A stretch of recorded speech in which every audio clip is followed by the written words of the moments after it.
Hi everybody, this is Erica, and I thought I'd do an update on why I've decided to not go the route of the GLP-1 stimulating medications such as Wegovy, Mounjaro, Zepbound, Ozempic, any of those drugs. Now, where I work, 3 of my 4 coworkers are on one of those medications for weight loss.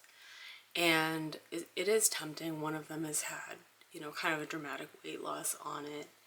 And she went from being, I think, a starting weight of 295, and she's now like in the low 160s. So she's had a dramatic weight loss. That wasn't her entire time of losing weight. That was basically the last 40 pounds that she's lost. She's been on a GLP-1 medication. So she's a big advocate of it, and she's like, oh, you should go on it. It's great. And I felt that the keto diet was mimicking a lot of what these medications do. So it was reducing my appetite. I could go longer between meals without wanting to eat at all. I felt no blood sugar fluctuations or anything like that. So it's just kind of stabilized a lot of things, and I feel so much better, even though my weight loss hasn't been as dramatic as hers.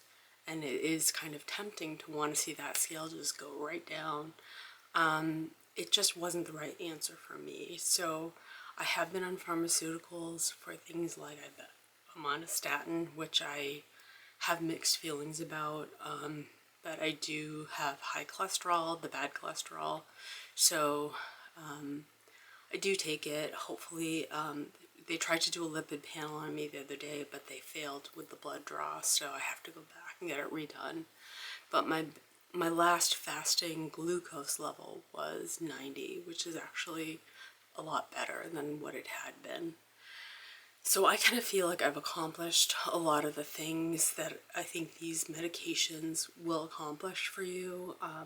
The other thing is you have to learn how to eat and live without these medications. You can't stay on them forever. And if you don't build habits that are sustainable during your weight loss, you're basically going to regain the weight once the medication is no longer approved for you and you can't be on it anymore.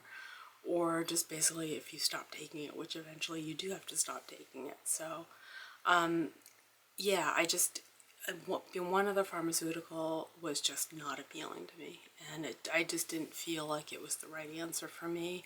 I felt like lifestyle changes were the right answer for me, and healing my relationship with food and not turning to carbs and things like that as a source of like comfort and kind of easing, sort of bad feelings. Those were the things that were crucial to me, was to learn those tools. So that is why I've decided to not go on the GLP-1 medications. I don't think I'm going to change my mind on it. The scale I'll talk briefly about what has worked and what doesn't seem to work as well. So I am doing intermittent fasting with keto. So they do recommend combining the two. And I was doing the 12-12 for a long time, and now I'm up to like 15-9, and I guess like kind of the optimum is like 16-8. But I've been okay. So basically I stop eating pretty early in the day. If I can stop eating around 3, that's ideal for me, and then I wake up and don't eat until, I don't know, 6, 7.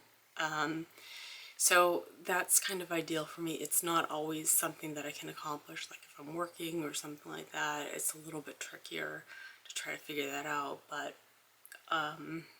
yeah, that's basically what has worked for me. A lot of water has worked for me, and keeping up my electrolyte balance has worked for me as well. Sort of. I had like a minor rash on my hand, but I haven't gotten like the full-blown keto rash or the full-blown keto flu. I mentioned in a previous video that I did experience some fatigue with it, but they just kind of say, try to ride it out. There's kind of some mixed opinions on what causes it. So that is my weight loss update right now. I hope you guys have a great day. Thanks, bye.